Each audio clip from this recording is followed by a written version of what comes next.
Start. Assalamu alaikum dear students. I hope you all are fine. जी dear students, grade 9 fourth chapter chemical bonding chemistry का third knowledge हम start करने लगे हैं. 4.3 knowledge. Last knowledge में हमने ionic bonding देखी, उसकी प्रॉपर्टीज देखी और देखा कैसे करंट फ्लो करता है, उसकी वजह से कब करेगा कब नहीं करेगा, कब मेल्टिंग पॉइंट ज्यादा होगा, किस केस में कम होगा. ये सारी बातें कल हमने देखी थी. वैसी ही बातें आज हमने देखनी है दोबारा, लेकिन आयनिक बॉन्डिंग के लिए नहीं देखनी. किसके लिए देखनी है? कोवलेंट बॉन्डिंग के लिए देखनी है. ठीक है. सबसे पहले तो मैंने अपना लेक्चर जब ये चैप्टर स्टार्ट किया था तो आपको एक जनरल सा बॉन्डिंग का कंसेप्ट दिया था. क्या बताया था बॉन्डिंग के बारे में? ये एक रिलेशन है दो एलिमेंट्स के दरमियान में जो डेवलप होता है, जिसकी वजह से वो आपस में अटैच रहते हैं. अब ना सिर्फ अटैच रहते हैं बल्कि इस रिलेशन की वजह से दोनों एलिमेंट्स अपने आप को स्टेबल भी करते हैं. अब उनमें से एक जो रिलेशन था, एक जो बिजनेस मॉडल था, वो हमने डिस्कस कर लिया हुआ, जिसका नाम क्या था? Ionic bonding. आज दूसरा एक बिजनेस मॉडल है, उसको हमने डिस्कस करना है, जिसका नाम है covalent bonding and coordinate covalent bonding. आज हम सिर्फ कोवलेंट को ही पढ़ पाएंगे, कल के लेक्चर में कोऑर्डिनेट भी देखेंगे. तो इस नॉलेज के अंदर जो एसएलओज आते हैं तो बहुत ज्यादा एसएलओज, लेकिन ये छोटे छोटे एसएलओज होते हैं. सबसे पहला एसएलओ क्या है कि हमें कोवलेंट बॉन्डिंग को डिफाइन करना आना चाहिए. वो हो जाएगा आज के लेक्चर में. कोऑर्डिनेट कोवलेंट बॉन्ड को डिफाइन करना आना चाहिए, वो हम कल के लेक्चर में पढ़ेंगे. थर्ड एसएलओ है explain the properties of compounds in terms of bonding and structure. यानी कि जैसे कल हमने आयनिक कंपाउंड की ब्रिटलनेस देखी थी, कंडक्टिविटी देखी थी, मेल्टिंग बॉइलिंग पॉइंट देखा था. आज वही चीजें हमने देखनी है, लेकिन किसकी देखनी है? कोवलेंट कंपाउंड्स की देखनी है. ठीक है. Interpret the structure of forces of attraction and their impact on melting and boiling point of covalent compound. यानी इसके अंदर भी फोर्सेस होंगे डेफिनेटली, उसकी वजह से मेल्टिंग बॉइलिंग पॉइंट पे क्या असर पड़ता है ये एसएलओ देखेंगे. Justify the availability of free charge particle ions for conduction of electricity in covalent compound. Covalent compound में भी क्या इलेक्ट्रिसिटी फ्लो करती है या नहीं करती, ये भी देखेंगे. Recognize that some substance can ionized when dissolved in water. ये भी हम देखेंगे कि कुछ कोवलेंट कंपाउंड ऐसे होंगे जब उनको पानी में डालेंगे तो वो डिसॉल्व हो जाएंगे. ठीक है. तो इसी तरह से लास्ट एसएलओ है draw the structure of covalent compound along with their formation. Last में हम कुछ एग्जांपल्स देखेंगे जिसमें कोवलेंट कंपाउंड्स बनेंगे और उसकी फॉर्मेशन देखेंगे. आज के जो हमारे टारगेट एसएलओ हैं उनको मैं मार्क कर देता हूं. ये एसएलओ आज हम पढ़ेंगे. उसके बाद हम इस एसएलओ को कवर करेंगे, इस एसएलओ को कवर करेंगे, ये लास्ट वाला एसएलओ कवर होगा और covalent compound along their formation ये वाला एसएलओ कवर होगा. कोऑर्डिनेट कोवलेंट बॉन्ड के एसएलओ है या स्पेसिफिकली ये जो इंटरप्रेटेट करना हमने strength of forces of attraction and their impact on melting and boiling point of covalent compound, ये वाला जो एसएलओ है ये हम कल के लेक्चर में एड्रेस करेंगे स्पेसिफिकली. बहरहाल देखते हैं, एंड पे हम इसको रिकॉल कर लेंगे क्या हमने गेन किया. नॉलेज जो हमें मिलेगा इसमें से, जो मतलब एक स्टेटमेंट है, covalent and coordinate covalent bond are characterized by sharing of electron. हम ये सीखेंगे कि जो ये बॉन्डिंग है covalent and coordinate covalent bond, इसमें इलेक्ट्रॉन की शेयरिंग होती है between atoms, impacting the physical properties. इसकी वजह से फिजिकल प्रॉपर्टीज पे इंपैक्ट आता है. क्या क्या? Conductivity of the resultant compounds. Some covalent compounds can conduct electricity, कुछ करेंगे electricity conduct when ionized in solution. Structure of simple molecules हम सीखेंगे, like H2O कैसे बनता है, कार्बन डाइऑक्साइड कैसे बनता है, इनका डॉट एंड क्रॉस स्ट्रक्चर देखेंगे, डायग्राम देखेंगे, लेविस स्ट्रक्चर देखेंगे. फिर the use of graphite and diamond, क्योंकि ग्रेफाइट और डायमंड में भी कोवलेंट बॉन्ड पाया जाता है, इसका इंडस्ट्री में क्या किरदार है. लेकिन अगेन ये एसएलओ कल का है, ये नॉलेज कल का पार्ट है. लास्ट पे जो पढ़ना है हमने कि ग्रेफाइट और डायमंड की इंडस्ट्रियल एप्लीकेशन क्या है और कौन कौन सी प्रॉपर्टीज की वजह से हम ग्रेफाइट को एज ए लुब्रिकेंट यूज करते हैं. ठीक है. तो ये हमारा नॉलेज है. स्किल, इसमें 3-4 तरह के स्किल हैं. पहला स्किल क्या है कि हमें analysing the impact of bonding type on the melting and boiling point of covalent compound. Covalent compound को पढ़ने के बाद हम एनालाइज कर सकेंगे कि मेल्टिंग बॉइलिंग पॉइंट का क्या इंपैक्ट पड़ता है, बॉन्डिंग का क्या इंपैक्ट पड़ता है मेल्टिंग और बॉइलिंग पॉइंट के ऊपर. उसके बाद हम सीखेंगे understanding the condition under which covalent compound can conduct electricity, कब कोवलेंट कंपाउंड में से करंट फ्लो करेगा और कब नहीं करेगा, ये हमें आना चाहिए। ड्रॉ करना सीखेंगे, interpret the structure of simple covalent molecule, क्या यूज करके, dot and cross diagram and Lewis dot structure.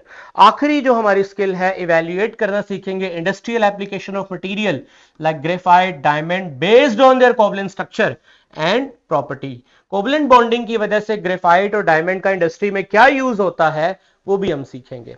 बहरहाल ये हमारी स्किल्स हैं जो हमने इस नॉलेज में अचीव करनी है। माइट बी ये 2 लेक्चर में खत्म हो, टारगेट तो है इस नॉलेज को हम 2 लेक्चर में खत्म कर लेंगे। बहरहाल शुरू करते हैं। तो डियर स्टूडेंट्स, सबसे पहले तो आप मुझे बताइए, ये हाइड्रोजन और ये हाइड्रोजन, इसके बाहर वाले शेल में भी एक इलेक्ट्रॉन है, इसके बाहर वाले शेल में भी एक इलेक्ट्रॉन है, और है भी इनका एक एक शेल। और अगर आपको मेरा लेक्चर याद हो तो मैंने आपको ये बात समझाई हुई है, जिनका एक ही शेल होता है उनके लिए क्राइटेरिया क्या होता है, 2 इलेक्ट्रॉन्स गेन करना, डुप्लेट रूल को ऑक्युपाई, समझ रहे हैं, डुप्लेट रूल को अटेन कर लेंगे वो स्टेबल हो जाएंगे। अब ये भी नॉन मेटल है, शाबाश बोलो, नॉन मेटल, ये भी नॉन मेटल है। नॉन मेटल तो इलेक्ट्रॉन देती तो नहीं है, नॉन मेटल, मेटल इलेक्ट्रॉन देता है और नॉन मेटल चाहती है कि उसको इलेक्ट्रॉन मिले। अब चूंकि दोनों ही नॉन मेटल हैं तो दोनों इलेक्ट्रॉन्स को रिसीव करना चाहती हैं और स्टेबल भी होना चाहती हैं, तो इनका जो बिजनेस मॉडल होगा कि ये दोनों अपने इलेक्ट्रॉन्स को ना एक दूसरे को देंगी ना किसी से लेंगी, बल्कि म्यूचुअली दोनों को क्या कर लेंगे, शेयर कर लेंगे। जैसे आप देखो, ये दोनों इलेक्ट्रॉन्स जो हैं, ये दोनों हाइड्रोजन ने इनको आपस में क्या कर लिया है, शेयर कर लिया है। अब ये दोनों इलेक्ट्रॉन इस हाइड्रोजन के भी हैं और ये दोनों इलेक्ट्रॉन इस हाइड्रोजन के भी हैं, तो डुप्लेट रूल के तहत ये हाइड्रोजन भी स्टेबल है और ये हाइड्रोजन भी स्टेबल है। ठीक है स्टूडेंट्स, अब इसमें ये जो लाइन है ये किसको रिप्रेजेंट कर रही है, ये बता रही है कि between hydrogen and hydrogen bond बना हुआ है। एक बॉन्ड जो है वो रिप्रेजेंट करता है बेटा हाउ मेनी इलेक्ट्रॉन्स, 2 इलेक्ट्रॉन्स, क्योंकि एक बॉन्ड के अंदर एक इलेक्ट्रॉन एक पार्टनर का होता है, दूसरा इलेक्ट्रॉन दूसरे पार्टनर का होता है, तो एक सिंगल बॉन्ड के अंदर 2 इलेक्ट्रॉन्स की अकोमोडेशन होगी। फॉलो कर लिया अपने बात को। चले तो अभी सिमुलेशन पे भी जाते हैं। एक और केस आपके सामने है G D students, carbon and hydrogen. Carbon का ताल्लुक जो चूंकि आपको पता है कि पीरियोडिक टेबल में फोर्थ ग्रुप के साथ है। क्या मतलब है फोर्थ ग्रुप का, कि उसके आउटर मोस्ट शेल में कितने इलेक्ट्रॉन होंगे, 4 इलेक्ट्रॉन होंगे। आप देखो मैंने इनके इलेक्ट्रॉन्स को क्रॉस से बनाया। क्यों बनाया क्रॉस से, कल मैंने बोला था कि डॉट एंड क्रॉस का मतलब है ताकि पता चल सके कि किसका मतलब, क्रॉस वाले हम रिप्रेजेंट करेंगे कार्बन के इलेक्ट्रॉन्स को और डॉट किसको रिप्रेजेंट कर रहे हैं, हाइड्रोजन के इलेक्ट्रॉन्स को। तो बताओ, कार्बन और हाइड्रोजन के आपस में कनेक्ट होना है, कार्बन और हाइड्रोजन आपस में कनेक्ट होना है, और कार्बन और हाइड्रोजन को अगर आपस में कनेक्ट होना है तो इन्हें क्या सिचुएशन बनानी पड़ेगी जी बेटा, सेंटर में कौन आएगा, शाबाश कार्बन। बताइए कार्बन के पास कितने इलेक्ट्रॉन हैं, 4 इलेक्ट्रॉन हैं। ऑब्वियसली वो हाइड्रोजन के साथ अपने इलेक्ट्रॉन्स को क्या करेगा, शेयर करेगा। ठीक है, अच्छा यहां पर एक काम करते हैं, हम रेड कलर यूज करते हैं कार्बन के इलेक्ट्रॉन को शो करने के लिए।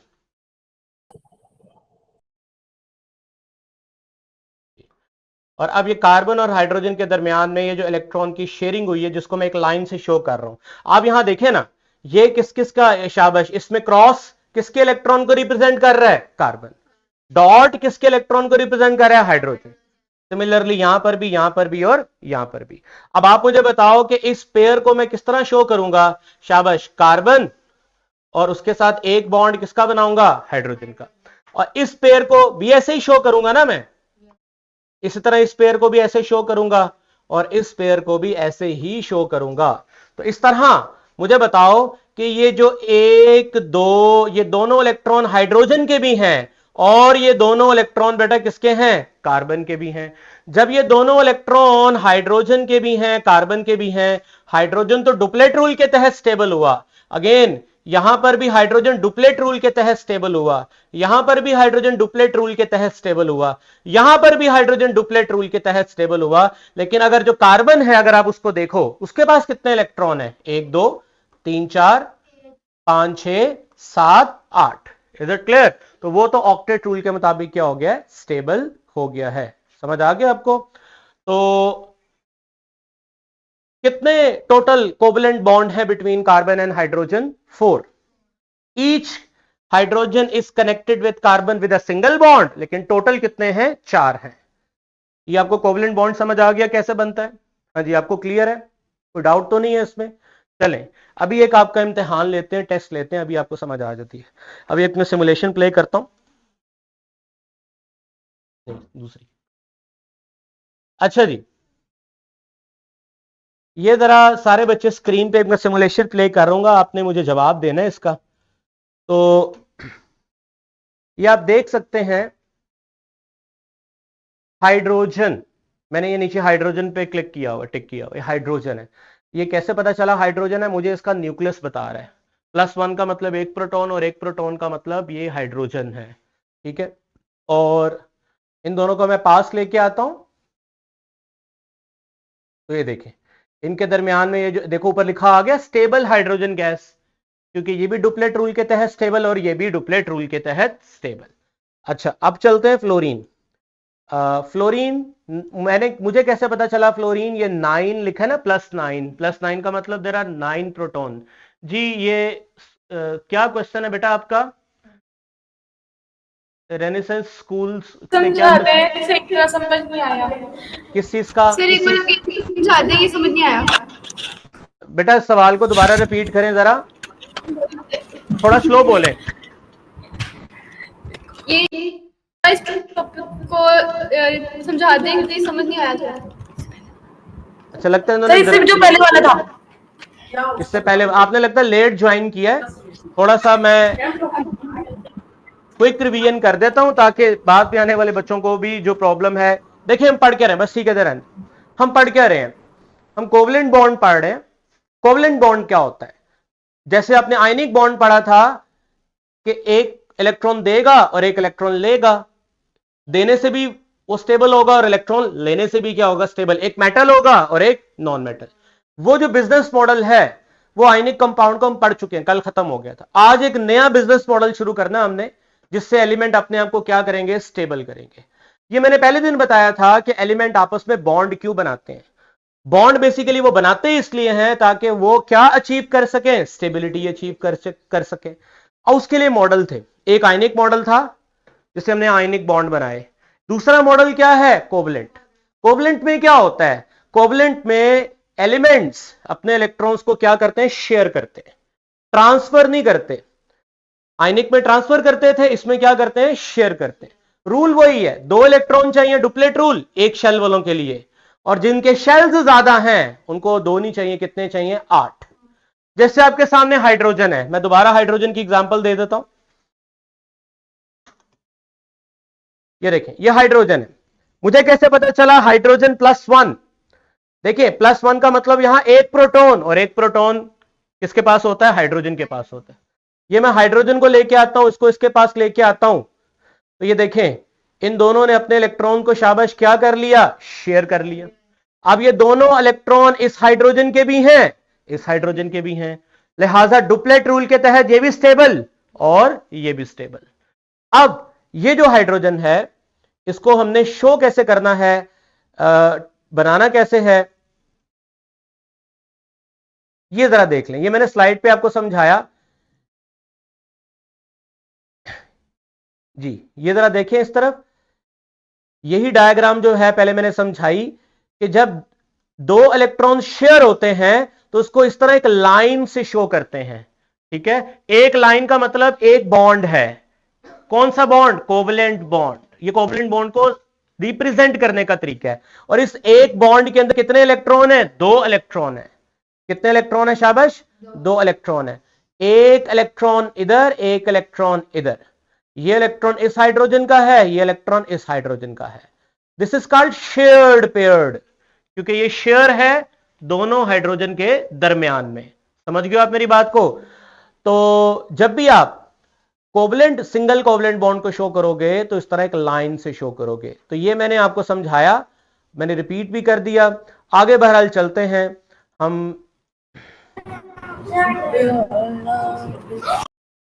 फ्लोरीन, जी बेटा फ्लोरीन को जरा देखें। +9 का मतलब 9 प्रोटॉन है, और 9 प्रोटॉन वाला कौन होता है? फ्लोरीन होता है। अगेन जरा एनालिसिस करें, ये आपको करना आना चाहिए। बाहर वाले शेल में कितने इलेक्ट्रॉन है? 1 2 3 4 5 6 एंड 7। इसके बाहर वाले शेल में भी 7 है। दोनों स्टेबल होना चाहते हैं, नॉन मेटल है, इलेक्ट्रॉन ना किसी को देंगे, हाँ ले सकते हैं। अब मसला क्या है कि ये दोनों नॉन मेटल हैं, दोनों इलेक्ट्रॉन लेना चाहते हैं, तो इस तरह दोनों के दरमियान में एक मॉडल तय होगा कि चले हम शेयर कर लेते हैं, ना तुम इलेक्ट्रॉन लो ना मैं, तो हम शेयरिंग कर लेते हैं। हाँ, अगर यहां पे कोई मेटल होता ना तो उसने फौरन इसको इलेक्ट्रॉन दे देना था, जैसे NaCl था, याद है आपको? नो के नो नहीं, सोडियम क्लोराइड आपने कल देखा था ना, उसके बाहर वाले शेल में एक था तो उसने क्लोरीन को ट्रांसफर कर दिया था, देखा था। ये बहरहाल फ्लोरीन है। ये देखते हैं क्या करता है। ये देखें, जैसे इसको मैं पास लेके आऊंगा तो ये देखें, इसने ये अपने 2 इलेक्ट्रॉन्स को यहां पर, यानी एक इलेक्ट्रॉन इस फ्लोरीन का है, एक इलेक्ट्रॉन इस फ्लोरीन का, ये देखें ये शेयर कर लिया है। शेयर करने का मतलब अब इन दोनों का इस्तेमाल ये फ्लोरीन भी करेगा और ये वाला फ्लोरीन भी करेगा। लिहाजा इसके पास टोटल कितने इलेक्ट्रॉन हो गए बाहर वाले शेल में? 1 2 3 4 5 6 7 8। ये भी स्टेबल हो गया और इस तरह ये भी स्टेबल हो गया, क्योंकि ये दोनों इलेक्ट्रॉन्स पे बराबर हक इस फ्लोरीन का भी है। 1 2 3 4 5 6 7 8। ओके, अब चलते हैं ऑक्सीजन की तरफ। जी बेटा जरा जायजा लीजिएगा। ऑक्सीजन 8 + 8, 8 प्रोटॉन ऑक्सीजन के पास होते हैं, मैं यहां से पहचानता हूं। अब आप मुझे बताएं इसके बाहर वाले शेल में कितने इलेक्ट्रॉन हैं? शाबाश 6। इसके बाहर वाले शेल में भी कितने हैं? 6। स्टेबिलिटी तो दोनों को चाहिए।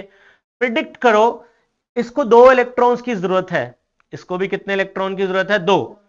तो लिहाजा ये एक एक नहीं शेयर करेंगे, 2 इलेक्ट्रॉन शेयर करेंगे। जरा देखिएगा, जाहिर सी बात है ये 4 नजर आ रहे हैं ना आपको, 4 में से 2 एक ऑक्सीजन के हैं और 2 एक ऑक्सीजन के हैं। अब जल्दी बताइए, ये चारों इलेक्ट्रॉन इस ऑक्सीजन के भी हैं और इस ऑक्सीजन के भी हैं, दोनों के हैं। काउंट करो कितने हो गए इसके पास? 1 2 3 4 5 6 7 8। ये भी स्टेबल और ये भी स्टेबल। ठीक हो गया। चले बेटा, आप में से कोई बोर्ड पे आए और मुझे इसको ड्रॉ करके दिखाए, प्रेजेंट करके दिखाए कि इसको हम बनाएंगे कैसे। जैसे मैंने हाइड्रोजन को बनाया था ना, ऑक्सीजन को कैसे बनाएंगे? आ जाए, आप में से कोई आ जाए। कौन आ जाए? आप आ जाए। जी जी। सर ये जो भी आपने हमें बताया है ऑक्सीजन का, तो ये जब इसने 2 इलेक्ट्रॉन शेयर किया तो इससे दूसरे ने भी 2 इलेक्ट्रॉन शेयर किए हैं, तो ये अब डुप्लीट बनेगा या ऑक्टेट बनेगा? नहीं, 8 है ना, आप जरा देखें ना दोबारा ऑक्सीजन को, वो तो उसने अकोमोडेट अपने बाहर वाले शेल में तो 8 इलेक्ट्रॉन ही किए हैं। अगर आप दोबारा देखें ना, ये देखें 1 2, काउंट करें इसको, मुझे जरा स्क्रीन में लेके आए। ये देखें 1 2 3 4 5 6 7 8, 8 इसके है। अब ये 4 जो है ना, ये इसके भी हैं और उसके भी हैं। शेयरिंग का मतलब ये 1 2 3 4 5 6 7 8, ये तो बन गया 8 8। ऑक्टेट रूल के मुताबिक इसके बाहर वाले शेल में भी 8, इसके बाहर वाले शेल में भी 8। डुप्लेट फॉलो होता है तब जब शेल एक होता है। मैंने आपको लास्ट टाइम भी बताया था, जैसे हाइड्रोजन है, उसका एक शेल है, उसमें डुप्लेट फॉलो होगा। आप आ जाओ, चलो मुझे बना के दिखाओ ऑक्सीजन कैसे बनेगा। मैंने ये सवाल पूछा, जिस तरह मैंने हाइड्रोजन को बनाया था ना, हाइड्रोजन एक लाइन बनाई थी और हाइड्रोजन बनाया था, अब उसी तरह आपने किसको बनाना है? ऑक्सीजन को बनाना है। ठीक है, ये स्लाइड खोलते हैं। जैसे मैं ये कह रहा हूं ना, ये मैंने हाइड्रोजन को ड्रॉ किया है, वैसे ही आपने मुझे यहां पर ऑक्सीजन को बना के दिखाना है। चलो शाबाश, आ जाओ, ये लो, चलें बनाओ जल्दी से ऑक्सीजन।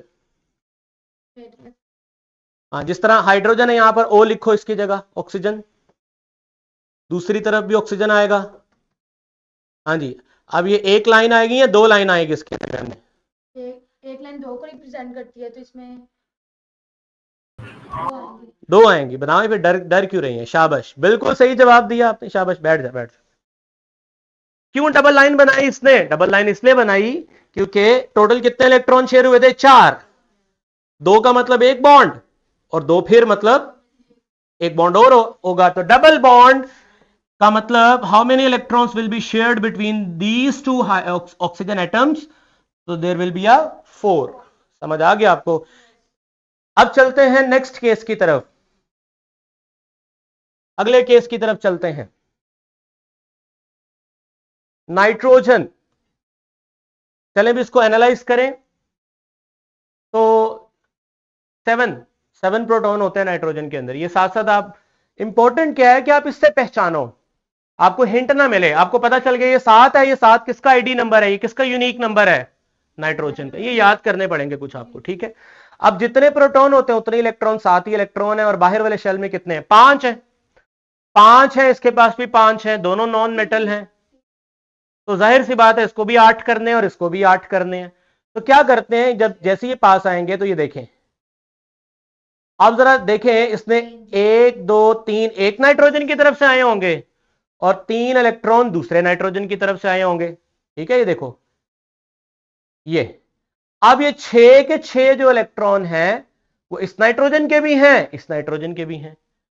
तो 6 इलेक्ट्रॉन, 6 तो ये हो गए 7 और 8, ऑक्टेट रूल पूरा हो गया। 6 तो बॉन्ड के अंदर हो गए इलेक्ट्रॉन, 7 और 8, यानी कि ये भी क्या अचीव कर चुका है, स्टेबिलिटी अचीव कर चुका है। तो कोई बताएगा अब कितने बॉन्ड बनेंगे बिटवीन नाइट्रोजन एंड नाइट्रोजन? शाबाश। बिटवीन नाइट्रोजन एंड नाइट्रोजन कितने बॉन्ड बनेंगे? कैसे? Nitrogen, triple bond and nitrogen. अब मैं एक छोटा सा सवाल पूछना चाहता हूं आपसे, देखता हूं जी आपका एनालिटिकल स्किल कितना है। Hydrogen single bond hydrogen, oxygen double bond oxygen, nitrogen triple bond nitrogen. आपके ख्याल में इन तीनों में से किस मॉलिक्यूल को तोड़ना, बॉन्ड ब्रेक करना किसके आसान है और किसके मुश्किल है? हाइड्रोजन का आसान है, क्यों? सिंगल बॉन्ड है। ऑक्सीजन का थोड़ा सा क्या है, मुश्किल है, क्यों? डबल बॉन्ड है। और नाइट्रोजन का सबसे मुश्किल है क्योंकि ट्रिपल बॉन्ड है। यू नो कि एटमॉस्फेयर में कितने परसेंट नाइट्रोजन होती है? 78% एटमॉस्फेयर में, हवा में नाइट्रोजन है। हम सांस भी लेते हैं तो नाइट्रोजन हमारे सांस के साथ अंदर जाती है, लेकिन वैसे बाहर आ जाती है, अंदर रिएक्शन ही नहीं करती। क्यों? क्यों रिएक्शन नहीं करती? शाबाश। क्योंकि रिएक्शन करने के लिए शर्त क्या है? पुराना ताल्लुक टूटेगा तो नया ताल्लुक बनेगा ना। रिएक्शन में होता क्या है? बॉन्ड टूटते हैं, पुराने टूटते हैं और नए बनते हैं। अब पुराने टूटेंगे ही नहीं, क्यों नहीं टूटेंगे? 3 तो बॉन्ड है। तो ऐसी गैसेस को क्या बोलते हैं? Inert gases. क्या बोलते हैं? Inert gas. इसका मतलब बॉन्डिंग की वजह से आपको पता होना चाहिए कि कैसे केमिकल बिहेवियर्स कंट्रोल होते हैं। जितनी स्ट्रॉन्ग बॉन्डिंग होगी उसकी केमिकल अप्रोच क्या हो जाएगी? वीक होगी। समझ आ गया? उसकी केमिकल अप्रोच क्या होगी? वीक होगी। अच्छा, बहरहाल मजीद कुछ सिमुलेशंस के मॉलिक्यूल्स की तरफ चलते हैं। तो अब हम चलते हैं वाटर की तरफ। अच्छा, अभी तक जो हमने एग्जाम्पल पढ़ी थी उसमें सब सिमिलर थे। सब सिमिलर का मतलब क्या था कि सब एक एक तरह के ही थे, जैसे H2 में दोनों हाइड्रोजन थे। अब जो एग्जाम्पल पढ़ने वाले हैं उसमें फर्क है। किस चीज का फर्क है? सेंटर में ऑक्सीजन है। सेंटर में कौन है बेटा? ऑक्सीजन। 8 है ना, 8 से मुझे पता चल गया ऑक्सीजन है, और ये वही हाइड्रोजन है। अब ऑक्सीजन को तो कितने इलेक्ट्रॉन्स चाहिए? 6 तो 6 हैं, 2 चाहिए ना उसको। तो एक हाइड्रोजन यहां से आया और एक हाइड्रोजन यहां से आया। शाबाश, बताओ। ऑक्सीजन स्टेबल हो गया। 1 2 3 4 5 6 7 8, ऑक्टेट रूल के मुताबिक ऑक्सीजन स्टेबल। हाइड्रोजन भी स्टेबल हो गया क्योंकि वो डुप्लेट रूल को क्या करेगा? फॉलो करेगा। समझ आ गया आपको? Is it clear? लेकिन एक थोड़ा सा डिफरेंस होता है, वो यहां पे बताया नहीं हुआ, वो मैं आपको आगे आने वाले टॉपिक में बताऊंगा कि जब सेम तरह के एटम आपस में शेयरिंग करते हैं और जब डिफरेंट तरह के एटम आपस में शेयरिंग करते हैं तो उनमें थोड़ा सा चेंज आ जाता है। थोड़ा सा मैं हिंट आपको देता हूं, आपको समझने में आसानी होगी, ठीक है। मैं ना एक सिचुएशन आपके सामने रखता हूं, आपने मुझे जरा समझाना है। आप ही आ जाओ भाई, इधर आ जाओ। हाँ जी, सबसे ज्यादा केमिस्ट्री समझ आएगी तो इसकी वजह से समझ आएगी। आ जाओ। अब मिसाल के तौर पे ये मेरा दोस्त है और मैं इसके साथ पैसे डाल के गाड़ी खरीदता हूं, ठीक है, गाड़ी आती है 50 लाख की, 25 लाख रुपए मेरा और 25 लाख रुपया इसका, तो गाड़ी किसकी होगी? दोनों की। क्यों? 25 लाख मैंने डाला और 25 लाख इसने डाला, लेकिन ज्यादा कौन चलाएगा? ज्यादा कौन चलाएगा? मैं ज्यादा चलाऊंगा। आपको कैसे पता चला मैं ज्यादा चलाऊंगा? क्योंकि मैं ताकत में ज्यादा हूं, मैं इसको कहूंगा चल भज। समझ रहे मेरी बात को? तो जब शेयरिंग होती है ना डिफरेंट तरह के एटम्स में, तो एक स्ट्रॉन्ग होता है और एक वीक होता है। एक कहता है मेरी तरफ आए इलेक्ट्रॉन्स, मुझे चाहिए, दूसरा कहता है मुझे भी चाहिए तो इसको भी, लेकिन महीने में 30 दिन है तो 25 दिन गाड़ी मैं चलाऊंगा, 5 दिन बेचारा ये चलाएगा। फॉलो कर रहे हैं मेरी बात को? ऐसा कब होगा? जब डिफरेंट तरह के एटम्स आपस में मिले और बॉन्ड बना ले। बट इधर ही खड़े रहो। डिफरेंट तरह के एटम्स आपस में मिले और क्या बना ले? बॉन्ड बना ले। तो फिर एक का हक ज्यादा हो जाता है और एक का हक कम हो जाता है। अब ये जो हक है ना कि मेरा हक ज्यादा है, इस ताकत का नाम होता है इलेक्ट्रोनेगेटिविटी। क्या नाम होता है इसका? Electronegativity. Willingness to gain electron, मुझे चाहिए इलेक्ट्रॉन। ये हर एलिमेंट की डिफरेंट है, अभी आगे जाके आपको दिखाऊंगा। हर एलिमेंट की डिफरेंट है कि मुझे चाहिए इलेक्ट्रॉन, मेरी तरफ आने चाहिए इलेक्ट्रॉन। अच्छा आप बैठो। अब फर्ज करो मैं अपने जैसे ही बंदे के साथ 25 लाख रुपया डाल के गाड़ी खरीदता हूं, मेरे जैसे एग्जैक्ट बंदा है, ठीक है, तो उस केस में गाड़ी बराबर होगी क्योंकि दोनों की ताकत क्या है? सेम। अभी तक जो इलेक्ट्रॉन शेयर हो रहे थे ना, वो सेम एलिमेंट्स में शेयर हो रहे थे, जिसकी वजह से वो इक्वल थे, ना किसी की तरफ थे, ना उस तरफ थे, ना इस तरफ थे, बिल्कुल बराबर थे। अब सिचुएशन थोड़ी बदल गई है। क्या सिचुएशन में ट्विस्ट आया है कि सेम की बजाय एटम्स क्या हो गए? डिफरेंट।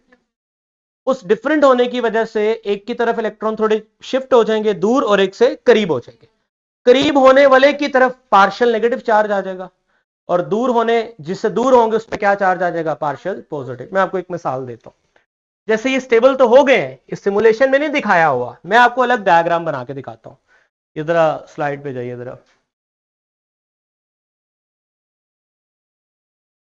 इधर एक पेज ऐड करें। ये देखें जी, ये है ऑक्सीजन और ये उसके 1 2 3 4 5 6 इलेक्ट्रॉन। मैंने सिर्फ बाहर वाले शेल के इलेक्ट्रॉन बनाए अभी जो आपने डायग्राम में देखा। और ये है हाइड्रोजन और ये उसका क्रॉस में हाइड्रोजन के इलेक्ट्रॉन्स को क्रॉस से शो कर रहा हूं, और ये एक और हाइड्रोजन, उसको मैं क्रॉस से शो कर रहा हूं। और ये दोनों आपस में यहां पर शेयरिंग होगी, इनकी भी शेयरिंग होगी, तो इनके दरमियान में ये क्या बॉन्ड बन गया? Covalent bond. अब इसका नाम क्या था? शाबाश, शेयर्ड पेयर, जिसको हम कोवलेंट बॉन्ड भी कहते हैं। क्या बोलते हैं? Covalent bond. अच्छा, इसको हम हेट्रो एटॉमिक मॉलिक्यूल भी कहते हैं। क्यों बोलते हैं हेट्रो एटॉमिक मॉलिक्यूल? क्योंकि ये मॉलिक्यूल तो है, स्टेबल तो है, लेकिन डिफरेंट एटम्स पे डिफरेंट हेट्रो। सेम होंगे तो क्या होगा? होमो। सेम होंगे तो होमो। अब हेट्रो में एक की इलेक्ट्रोनेगेटिविटी है 2.1, ये वैल्यू होती है। ऑक्सीजन की है 3.5, ये आगे जाके आप पढ़ोगे। ये इनकी ताकत है। किसकी ताकत ज्यादा है? ऑक्सीजन की इलेक्ट्रॉन खींचने की ताकत ज्यादा है, हाइड्रोजन की इलेक्ट्रॉन खींचने की ताकत कम है। होगा क्या?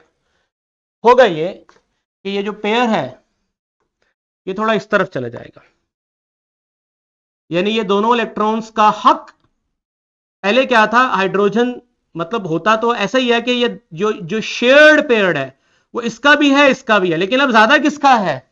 ऑक्सीजन का। क्यों? क्योंकि उसकी इलेक्ट्रोनेगेटिविटी क्या है? ज्यादा है। ये कंसेप्ट समझ आ रहा है आपको? इसी तरह यहां पर भी होगा। तो लिहाजा इलेक्ट्रॉन का पेयर थोड़ा इस तरफ ऑक्सीजन की तरफ जाने की वजह से इन हाइड्रोजन पे पार्शियल पॉजिटिव चार्ज आ जाएगा। पार्शियल बोलते हैं थोड़ा सा, एक होता है प्लस। वो तब आता है जब इलेक्ट्रॉन शिफ्ट नहीं, ट्रांसफर हो। ट्रांसफर समझते हैं? उधर गया, फिर प्लस आएगा, फिर क्या आएगा? माइनस। वो आयनिक बॉन्ड में होता है। ये शिफ्ट नहीं हो रहा, ये नहीं हो रहा कि हाइड्रोजन से निकल के ऑक्सीजन में जा रहा है, ऐसा नहीं हो रहा, थोड़ा सा ऑक्सीजन ने खींच लिया उसको। मेरी बात को समझ रहे हैं आप? क्योंकि हाइड्रोजन भी इलेक्ट्रॉन देना नहीं चाहता, उसकी भी ताकत है इलेक्ट्रॉन खींचने की, वो अलग बात है कि ऑक्सीजन की ताकत थोड़ी सी क्या है, ज्यादा है।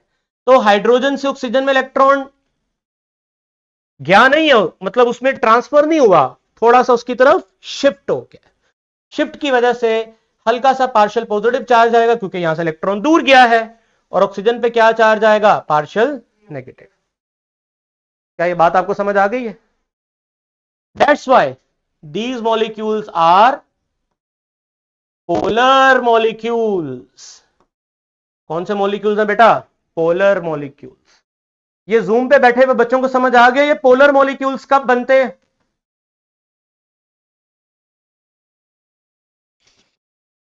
हाँ जी, पोलर मॉलिक्यूल्स कब बनते हैं, क्लियर है आपको? समझ नहीं आया, किसका? क्लियरली समझ नहीं आया पोलर मॉलिक्यूल्स। अच्छा, पोलर मॉलिक्यूल्स थोड़ा सा मैं दोबारा एक्सप्लेन करता हूं, तो बड़ा सिंपल है।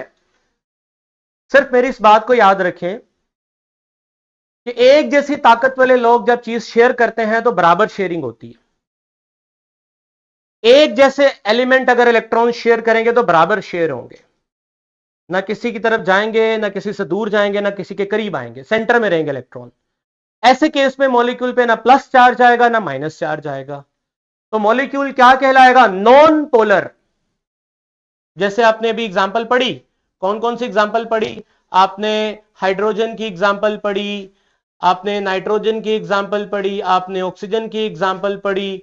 तो ये जितनी भी हाइड्रोजन, नाइट्रोजन, ऑक्सीजन, ये सारे के सारे एक जैसे एटम थे जिन्होंने इलेक्ट्रॉन शेयर किए थे, तो वो शेयर्ड पेयर्ड बराबरी में था, ना इधर था ना इधर था, नॉन पोलर।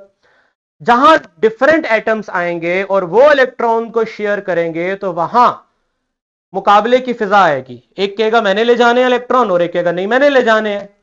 फिर वहां पर क्या देखी जाएगी, ताकत। कौन सी ताकत? इलेक्ट्रॉन को चाहने की ताकत, इलेक्ट्रॉन को हासिल करने की ताकत। क्या नाम है उस ताकत का? इलेक्ट्रोनेगेटिविटी। आसान लफ्जों में मैंने बताया, willingness to gain electron, electron को गेन करने की जो विलिंगनेस है वही है इलेक्ट्रोनेगेटिविटी। अब वो किसी की ज्यादा होगी, किसी एक की ज्यादा होगी और किसी एक की क्या होगी, कम होगी।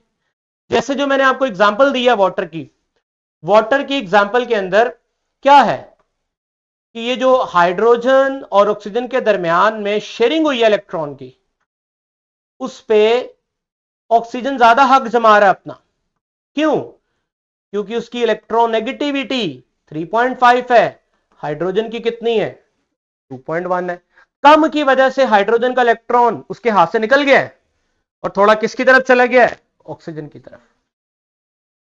या इस तरह से है कि कभी कभार इसके पास भी आएगा, लेकिन ज्यादातर किसके पास रहेगा, ऑक्सीजन के पास। जैसे गाड़ी की मैंने मिसाल दी आपको। तो उस वजह से जिस तरफ हाइड्रोजन, जिस तरफ इलेक्ट्रॉन की झुकाव कम होगा उस पे पार्शियल पॉजिटिव चार्ज आएगा, और जिस तरफ ज्यादा होगा उस पे पार्शियल नेगेटिव आएगा।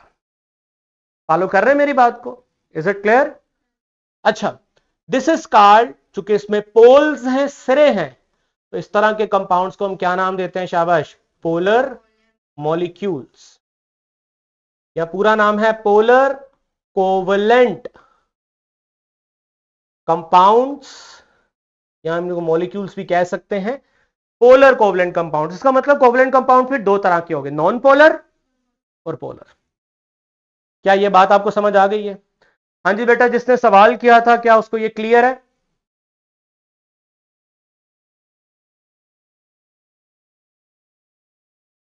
आई थिंक सो क्लियर है। ठीक है, बाकी इंशाल्लाह इसको फिर आगे फर्दर हम लेके चलेंगे। आज हमने सिर्फ अभी इतना ही समझा, डिफाइन किया है कोवलेंट बॉन्डिंग को, और उसकी दो तरह की टाइप्स पढ़ी हैं, कौन कौन सी, पोलर, नॉन पोलर। समझ गए हो मेरी बात को? बाकी इंशाल्लाह नेक्स्ट लेक्चर में देखेंगे। कोई क्वेश्चन हो किसी किस्म का तो आप पूछ सकते हैं। फिर मैं याद कराता जाऊं, तैयारी अपनी शुरू कर दें। मंडे को टेस्ट है, ग्रैंड टेस्ट है, इवैल्यूएशन है आप सबकी, तो उसमें मैं सोच रहा हूँ प्राइज भी रखूंगा। जो टेस्ट में फर्स्ट पोजीशन पे आएगा उसको शवारमा सेंड किया जाएगा। ठीक है, हाँ जी, मेरे साथ बोतल भी, तू अगर तुम फर्स्ट आए तो मैं 2 शॉर में मिलेंगे, ठीक है। ओके जी, अल्लाह हाफिज। एक मिनट अभी यहाँ का क्वेश्चन है जी। जी सर मैंने आपसे ये पूछना था कि जैसे अगर एक हाइड्रोजन है, वो हाइड्रोजन के साथ अपना कोवेलेंट बॉन्ड बनाती है, तो वो पॉलीमर होगा? नहीं sorry, non polymer, non polar होगा ना, क्योंकि वो सेम है। क्योंकि वो क्लियर। सेम सेम है। मगर हाँ अगर एक नाइट्रोजन और एक ऑक्सीजन अगर ये दोनों रिएक्ट करेंगे तो वो फिर पॉलीमर होगा। पोलर होंगे ना, क्योंकि उनमें डिफरेंस आ गया। बस सिंपल याद रखना, जहां 2 डिफरेंट हैं वहां इलेक्ट्रोनेगेटिविटी का फर्क है, एक कम वाला होगा, एक ज्यादा वाला होगा। कम वाले पे पार्शियल पॉजिटिव, ज्यादा वाले पे पार्शियल नेगेटिव आएगा। क्लियर। और सर जो हमारा असेसमेंट होगा वो यहाँ पे लाइव होगा? डॉक्टर साहब से तो मैंने मशवरा किया, वो यही होगा कि आपके कैमरे ऑन होंगे, सामने आप बैठे होंगे, पेपर आप कर रहे होंगे, और हम आपकी यहाँ पे इन्विजिलेशन करेंगे, देखेंगे आप कैसे पेपर करते हैं। प्लान तो ये है। बाकी आपको बाकी टीचर्स भी चाह रहे हैं कि हम एक असेसमेंट कंडक्ट करें ताकि हमारी तैयारी भी हो सके, ठीक है। तो बहरहाल वो आपको बता दिया जाएगा। ओके ओके जी, अल्लाह हाफिज, थैंक यू।